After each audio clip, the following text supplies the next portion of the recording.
So hi everybody, I'm Brian Moynihan from the Health Sciences Library, and I'm very proud to introduce Faggin Batista, talking about his project in Roanoke VR. Thank you. I'm Faggin Batista. I got to defend this project a few weeks ago and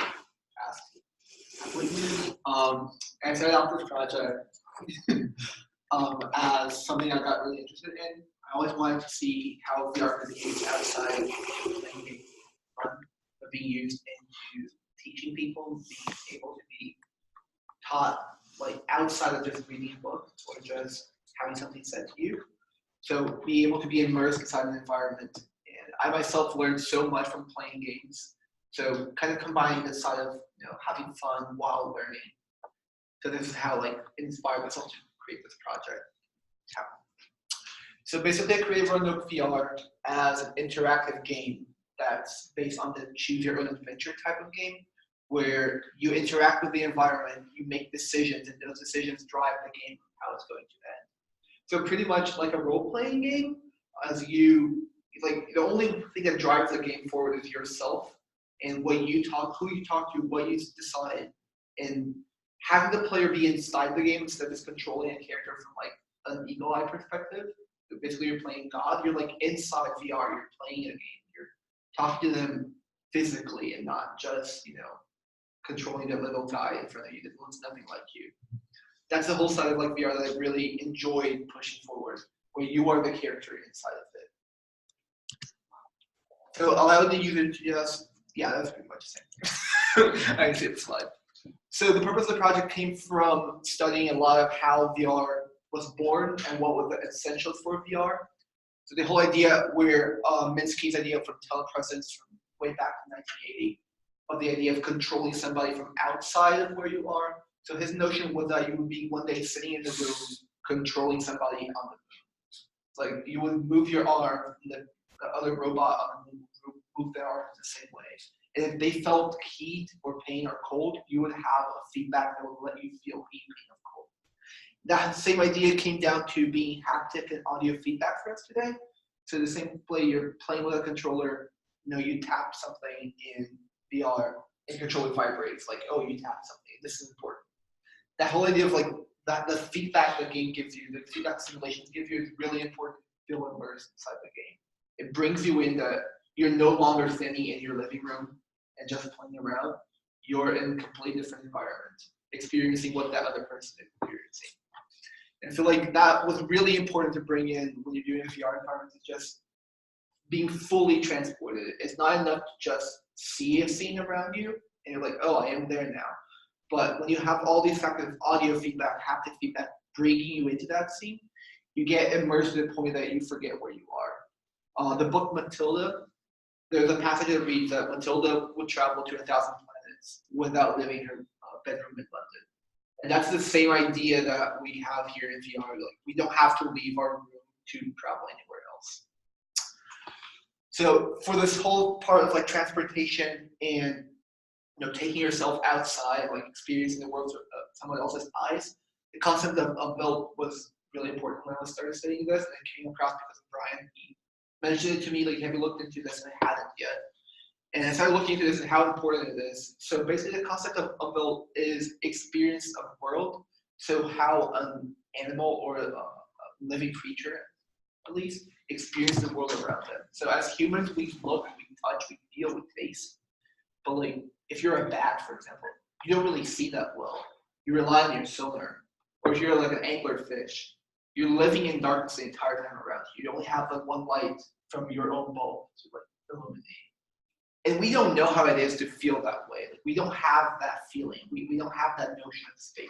Like, if we shut off all the lights here, we're still gonna have some sort of vision, but like as a bat would be seen actually a lot better. So the whole idea of the belt is basically being someone else's shoes. So if you can make, like, VR is like just ideal and essential to having transportation, somebody else's shoes, and be able to see the world through their experience. So basically, your belt gets mixed into their belt. So you're still, there's a flat screen in front of you. You're still looking at a flat screen, but you no longer feel like you're inside that screen. you're actually in somebody else's place. So like that's really important. And I applied all of those concepts of like transportation, taking yourself out of your body and making that into a tool for learning exercise.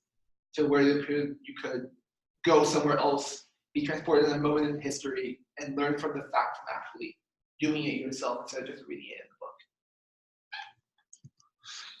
So Roanoke, for people who don't know it, I did start this project. I had no idea what it was about. But it was the first settlement that actually was created in America when it was discovered by British. And it was the first settlement that actually existed for a while and had some records on it. The mystery that surrounds it is that after the settlement was formed, a few years after that, the ship went back to London for supplies because the colony was kind of failing. And they only were able to come back to the US 3 years later due to some wars and other problems. And in those 3 years, the colony disappeared. When the ship came back, there was no sign of the colony. It was completely deserted. Everything was took over by moss. So apparently, there was like no human remains found. There was no mass graves. There were over 100 people in the colony when they left. So it makes no sense that you wouldn't find a mass grave if they got killed or whatever happened.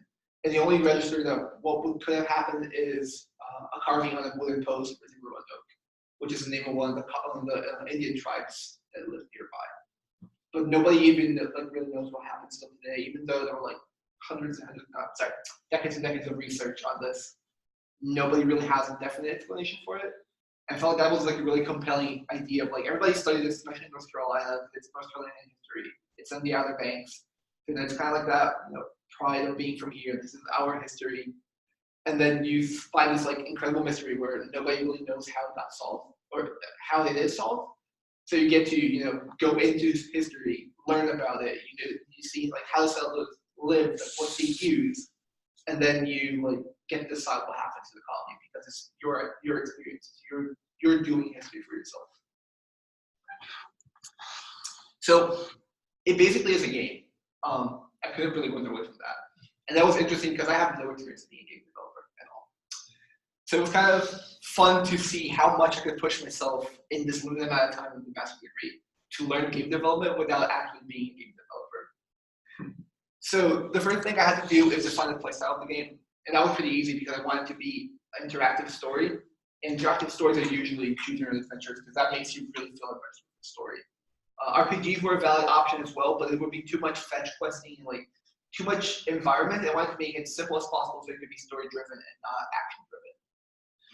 The second thing I had to do was create or acquire assets in the Unity store. So I used Unity to create the whole project, and I built some of the assets myself using Maya software. And I actually was really happy with what I created because it really looked like the ones I bought off the store. So at the end of the day, I was really proud of myself. I wrote some of the scripts as well, so I got into coding. I'm not a comp sci major as well, so I didn't really know coding. I had to learn coding, which was really interesting because it was a passion project of mine for a while. But I was able enough to learn what I needed to do and go online and ask a bunch of random people, like, "Hey, I have no idea what I'm doing with something." So that was really interesting. Like, just have to like push my project outside. I'm still taking actually a course from UNC, University of California, on game design. And that pushed me towards just putting the project out there and asking people, like, what's your feedback? What do you think is important? What should I change? And they were all anonymous reviews from people all around the US. I think there's like 2 people from Morocco, actually. And they're just giving like anonymous feedback. Like, they're like, oh, this is terrible. You should change it. So this looks really good. Keep this. But you can't like really, like, there's no conversation. You can't reply to them. But you're also like always getting like feedback from people that you have no idea who are. Even what their experience is. So it's really interesting to see like how people would react. And I had this ample platform of just random guys for people to talk to. And then finally I prototyped the game, which got me really scared because I wasn't really sure I was ready or that I wanted to put more stuff into it. But it came to a point where I had to cut down and be like, this is it. And I have to stop here and actually produce something. I kept finding flaws and stuff I wanted to fix. And I realized that's a really big part of game deving. It's just drawing a line and be like, this is where I have to stop and actually produce something and stop doubting myself. That was really interesting to like see that's not just like put stuff in, press play. It's a lot more work than that. The first thing I did that I really learned about was doing a lot of sketching. I drew a lot, and I'm not the best drawer in the world, as you can see. I have no skill with my hand. So I drew a lot of what I wanted to be and ideas I wanted to have in the game, core concepts. I don't think any of them pretty much got into the game, but it was all things I wanted to have in the final version and things that I thought would be optimal for experience. So having like a teleportation on one controller, while your other controller would be your choice menu. So you can like say yes or no to the NPCs you talk to. And then I started like creating my own stuff. And I based it off the original one that came from an asset pack that I bought. And then I created my own from scratch and painted it over. And I actually think they look pretty similar, which I was really happy with. But it just took me. What is this? Maya. What is the item that we're looking at? Oh, it's a stake for like the wooden allocating. Cool.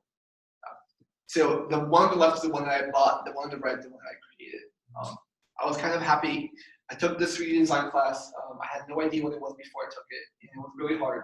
But it was really worth it. Like, I'm not a really good designer, but it was really fun to just get this skill under and be like, this is feasible to do. Plus, people get paid $8 to do it. So this is the final product. There has been some changes so far, but I have the whole environment set up, and then you can pretty much free to walk through, go to the houses, talk to the NPCs. I had some newer changes where there's a second version now where it's after the Roanoke apocalypse happens. So you reach the settlement when there's nothing more left. And there's just, you have to like piece together what happened walking through the settlement and like picking up stuff from the ground, like looking at it, analyzing it. And then your character does the analyzing for you, like, oh, this might be this. So you kind of like get dropped in clues of what history happened, and you yourself piece together what happened to the colony. So it's a lot yourself driven without having actual characters around you. You're just basically in an abandoned town solving a mystery, but it's open-ended. Yeah, I talked about this before, but basically I got a lot of feedback from anonymous people on things I should do. I had a lot of software break down on me. Steam VR, that was basically the software that ruled over the whole VR experience, had an update halfway through the semester that broke completely VR. So I had to choose between being able to pick up something or being able to teleport around, which is something I struggled with like a whole month. I think I didn't figure out a solution for it, nor what I should do. So I returned them to feedback like, guys, I have this going on, I don't know what to do. And I had an overwhelming people to say like, do teleportation, ditch interactability. Like if people can't grab stuff, they're fine. If they can't move, they'll be weirded out. And I was like, that's actually advice. So I ditched completely the grabbing, which I was able to fix in the second version of this. So there's something really interesting on Steam. So Steam is the biggest platform for turning in games nowadays. So people will play something on Steam. Right now, Steam has 51,000 games available to download or purchase. And like it's like a really easy environment to like grab anything, like, grab any type of game, like from action, platformers, like retro stuff to games that are coming out like next month. And this whole environment just makes it really easy to publish games, but also really hard. Like how are you gonna like find one specific game, or if you're developing, like how do you push your game and make it different? You know? So the big thing is, out of Steam, out of those 59,000 games, only 6% are VR exclusive games. And exclusive as in you cannot play them without VR headsets. Out of those 6% that are VR games, only 3% of them are actually educational. And only one of them is actually a choose your own adventure story. Yeah, and it's really sad because it's actually the one I went to look at it later. It's actually a bundle of games, of 8 games inside the bundle. And of this bundle, one of them is actually a choose your own adventure game. The rest are like storytelling, but not really, you can't really choose what to happen. I also included visual novels because I think those are kind of the idea of like you're pushing a story forward to focus more on like interaction and not action. So it's more you talking to people, you making decisions, you analyzing situations, and not you slashing something to death. And I feel like this is like a really niche environment for gaming, like educational wise, which pushed me towards this is not where you want to market something educational. You can't market this as a game. When you're pushing, you're making a game, even if you want to make it able to teach somewhere, to teach someone how to do something, or to teach someone about history, you can't push it solely as a game. So my idea was to push this as an educational experience for museums and for schools. So not focusing as a game itself, but having it be, so for the case of like the Roanoke experience, if you're having a Roanoke or a Lost Colony, as it's called, exhibit on a museum, you can put that as in the forefront of the museum and be like, this is an experience like you understand how it was to live there.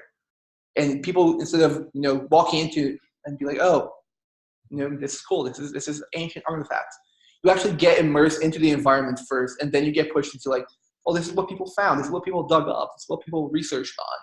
So instead of just walking in as yourself into the exhibit, you walk into the exhibit already being a part of the colony. So you're kind of like reliving what you've seen inside the VR game.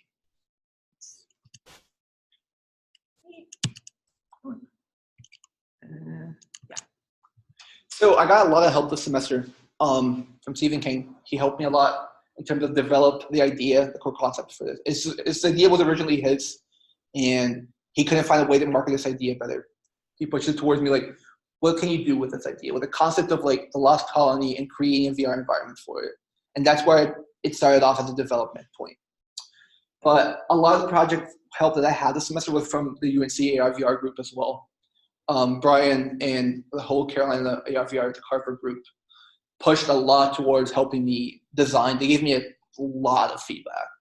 And especially like this last week of the project where I actually had a prototype to play. They just came in, like helped me code, they helped me run through stuff, helped me break the VR game way more times than I want to tell. We broke so many things, it was amazing. Because that's okay, that's my thing for VR games. I love breaking VR games. It's my favorite part is I get into a VR game, I try to break it immediately. Because VR, as a friend of mine described, VR is good for two things: squishing stuff and throwing stuff around. It's true. Like everything you want to either throw or you want to squish it in your hand and see what breaks first, your controllers or the thing. And we did so much of that. We found out so many glitches. We found out the assets that I bought. I had a guard that would walk, and then we were like analyzing his walk pattern, and we found that the guy who animated it wrongly. So the guard walks upward ever so slightly. Every time he cycles through his animation, he walks like 0.1 on the y-axis up. So after like 5 minutes in the experience, you will look at the guard. He's like halfway through the air, just floating. You're like, oh, you're not supposed to be there, buddy. And I didn't realize that because I would play for 15 seconds at a time, like at most, because I'm just testing like one single thing. So I'm testing it, it looks fine. Next one, get out of VR. Go in again, test it, looks fine. And then I didn't even say like 5 minutes in, which would be like, the optimal idea of like playing the whole thing from bottom to start, like from tip to toe. And then I started realizing there's so many things I wasn't considering, like as a developer, as somebody who's working on it, and I wasn't seeing it as the end consumer of it. And that was really fun, just like having these people to give me feedback on the work and like looking at it. Oh, this is wrong. Like fix this. This is weird. This doesn't work. So just kind of just like have these people who also aren't game developers per se, but they have these all pitch as a consumer and not just a student. Come on, please. Okay. No. Okay. That's it. I wish I had a closing slide. Nicholas' closing slide was really good. So, what is the conclusion of the game? So as it's open-ended, I wrote down all the script and the storyline for the game. Initially, I had developed 5 characters, one based on actual historical facts, so that's Eleanor Dare, the mother of Virginia Dare and daughter of John White, that was a captain of the expedition. And she was basically the mother for the colony because her daughter was the first English born in America. And when Sir John White went back to London for supplies, she stays. And she stayed with her husband and daughter. But she kind of becomes this like main character of like a famous one that just hangs around. So she was the only historical character I put in, as I wanted a good reference to the colony, and she was a really good like point of contention on it. Her daughter, there's this whole mythos around her as like, well, if she died, she became this white doe that protects the Outer Banks of North Carolina. which was an Easter egg I wanted to put into the game. I just did not have time to do that. There's like, yeah, but all of the endings were all historically relevant. So I spent more time than I should have, honestly, doing historical research, making sure everything that was included. Well, I had some artistic liberty, but the end choice, like the end game for it, would always be historically relevant and based off of actual evidence. So there's nothing like, American Horror Story. They did a chapter on Roanoke, and it was a witch cult that destroyed the village with ghosts. Yeah. Like, I can't put that in. Like, it's not like, this is not just a game. This is actual history being relived. So I'm doing things to be able to, give to the lost colony that they have in the Outer Banks now. They have the theatrical play and the re-inscenations, and have them do this as a VR experience as well. So they're able to show that people, you have the scenery around you, and you can actually revisit that in virtual reality and see how it was actually there. Instead of just walking around, because you're wearing, you have an iPhone in your pocket, you're wearing jeans. You're not really in 1580. But then in VR, you look down. I mean, ideally it would have a colonial body. Now you're just a floating head. But ideally you have a colonial body. You wouldn't have your iPhone in your pocket anymore. Your hands would be actual colonial hands. So you wouldn't be 2000s kid going back to 1580. You would be in 1580, experiencing the whole thing. Now that was my draw into pushing VR, because otherwise a person could just go to the Outer Banks, experience, talk to the reenactors, and I mean that's it. You get the experience, you get to learn. But I feel like if you get to play this before you go or as you're there, just the first thing you do is get immersed into the environment and feel like you're a part of it.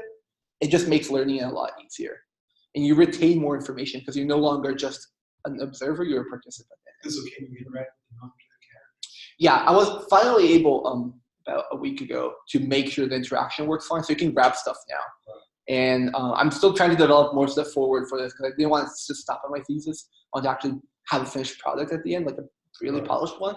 So my idea would be you can actually pick up stuff and read clues on it, and then you would learn pieces of history. The blacksmith had a daughter.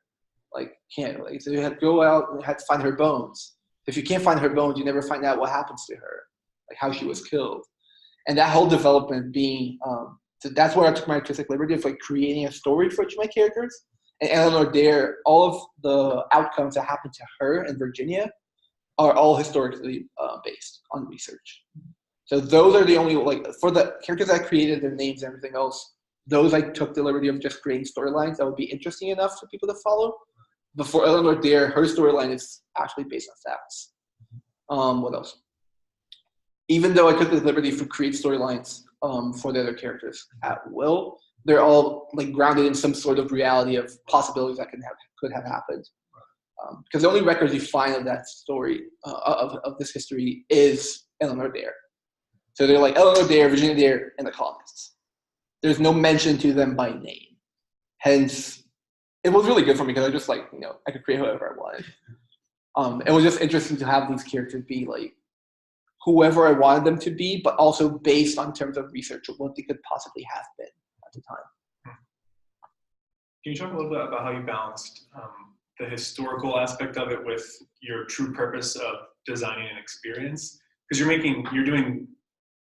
negotiating the interdisciplinary boundary because you're not a historian, but you are making a historical statement. And I think that's something that I'm kind of struggling with as we want to push interdisciplinarity, but we find limitations.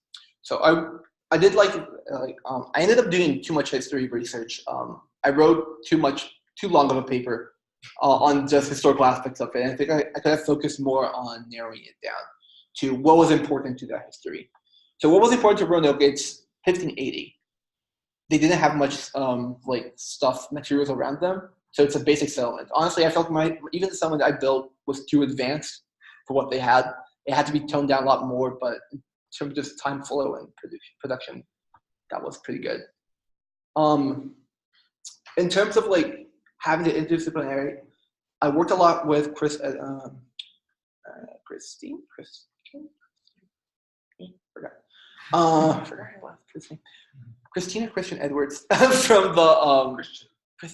Yeah, Christian Edwards. From Wilson Library.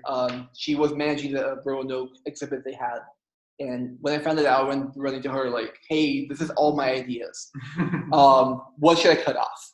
So I had like five or six different endings that I had some sort of research, had some sort of actual factual check. And I had all of my scripts already for the characters. So she read through those. She gave me feedback on what was actual history. I talked to the first foundation that kind of like worships Roanoke basically in Durham. They were really nice, and they gave me a lot of feedback on like what was historically accurate according to them. And I talked to Brett Ling as well from the Keenan Flagler Business School, and he also gave me a lot of feedback. So it's basically just going to people who had knowledge of this and just having them fact check what I was doing. And like, is this valid? Like, is there a historical explanation for this? And like, this is the one I found. Is this accurate? And that was pretty much it.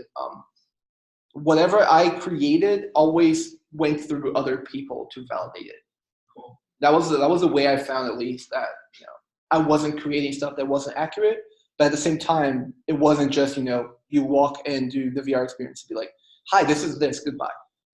Like you have something of a mystery to solve yourself. You go in and you play it, and you experience it the way you want, and it is open-ended.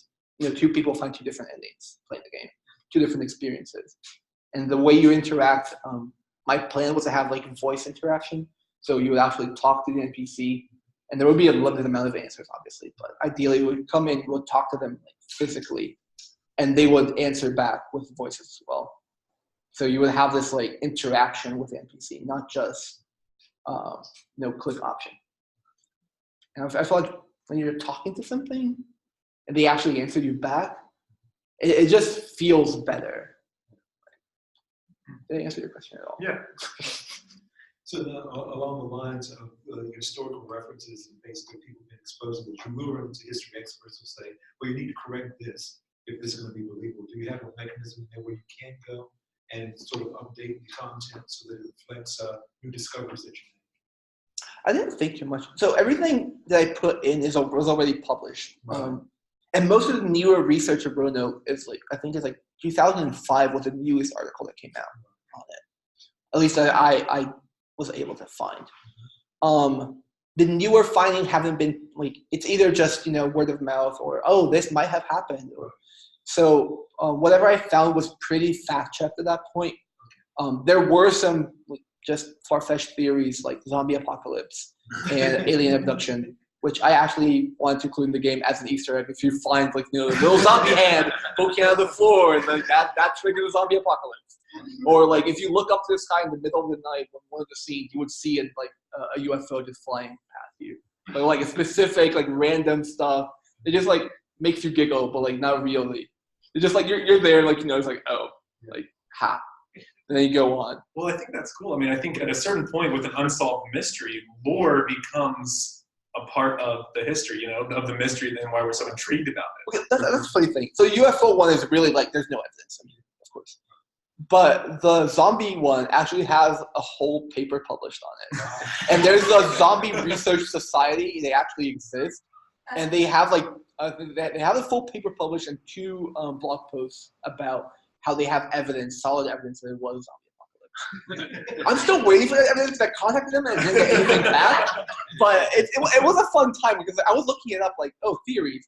And then Nat Geo did a piece on Roanoke and they were they proposed zombie apocalypse. I'm like, wait, what? And then I went looking for it and it's actually true. It's proposed as a solution, as an official solution. And there's the different interpretation is actually disease. It was a pox that came in and wiped the colony. But it doesn't make sense because there's no human remains. And there are 100 people there. So if 100 people died in the same spot, you would have a mass burial ground, at least. And you don't. And then there's a theory that they got pushed into the ocean by the natives on a raft. And they die halfway through the ocean. So that's why you can never find their remains, because it's in the middle of the ocean. And nobody knows where. And you can't really empty the ocean to go looking for that. Yeah, I heard something about a storm, tropical storm, basically killing a significant amount of basically wiping out Galveston. but the ones who did survive actually merged into the native populations. Yeah, so that's the most accepted one, is that they go upriver and merge with a population. They in London, like a few years ago, they found the map, the Virginia Park map, the mapping they did from the area. There was a patched up part as an old fort. So people think that they moved to that fort and hid the location under invisible ink. Okay.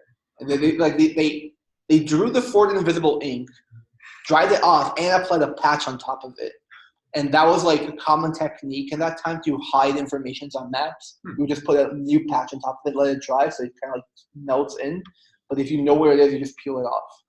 And the original map is still beneath it. There was some really interesting stuff like conspiracy theories, Illuminati. I mean, you name it, people have published about it. Like actual papers like, oh, because this is evidence. Like, no, it's not. There was even one that was really strong with the Spanish attack. So the Portuguese, London and Spain were still at war at the time. And then that's one of the reasons that the ships couldn't come back before 3 years. And there's like lots of mentions of a settlement and the Spanish destruction of a settlement in the coast of North Carolina. But I asked that to 2 researchers, and they both said that it's impossible because Spanish records actually show they never found a settlement. They thought there was one, but they never found it. So they found like an old settlement south of Roanoke, but it was already abandoned. And that one is actually registered in British history. So there's this whole like not solution to it, but then like I got so open. I had like, when I started off, I had like over 30 theories like what could have happened. And there's 30 endings, that's too much. So I started like, plucking stuff out like this doesn't work, this is the same as this one, out. And then when I got to 15, I was like, okay, this is a good number. I have to actually ask people for this.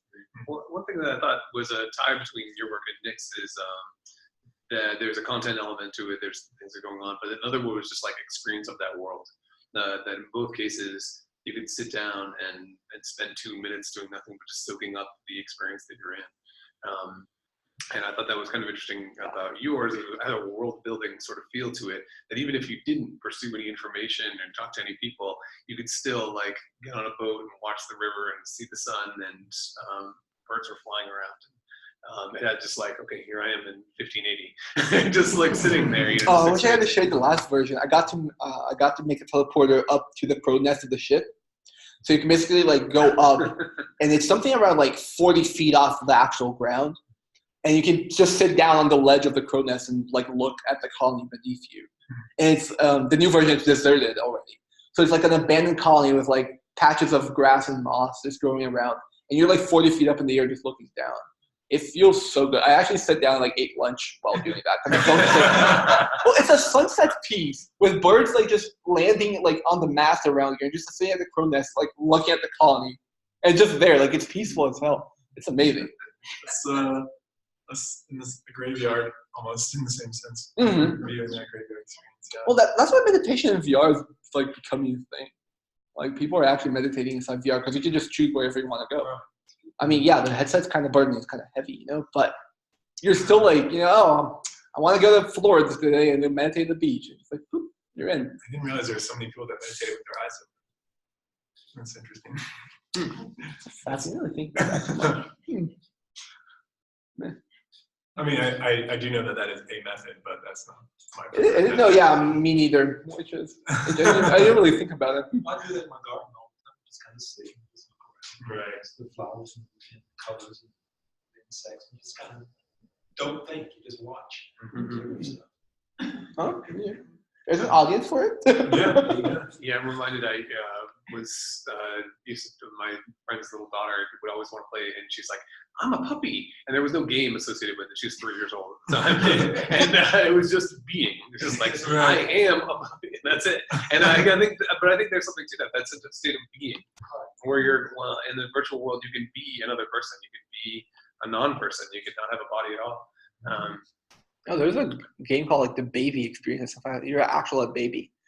Like in a house, and you're like running away from your father. That's the whole game. It's basically like you're like just like crawling away. So you can't like they tell you like play the game sitting on the floor. Like don't attempt to stand it because it feels weird. It feels like you're just miniaturized. But if you sit down on the floor, you feel like a baby because everything is humongous next to you, and you're small, you're tiny. Everything is like scary, and you just like see something moving, and you're just okay, run that way, go, go, go, and just running away from like a big guy like yo, come back. It's like oh, nope. I just felt like the concept is like really funny because like we don't remember being babies like at all, and like the idea of like oh well now you can, or at least you can simulate what it is. Yeah, maybe there's a reason we're not supposed to remember that terror. Very likely, Chased yeah. by the giant, like I don't know if I need to re-experience that trauma. I obviously blocked it out for a reason. Yeah. I just think it's interesting because like you can't really research on babies. Like, hey, how do you feel about this? Can you describe, please? True.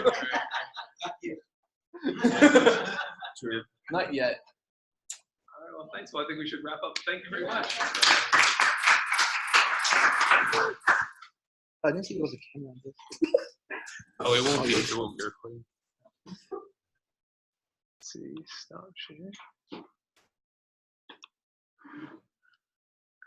All right, well, thanks everybody for coming. It's really nice. Brian, or either of you, I don't know if you have the way that you could actually show people your experiences. No, unfortunately not.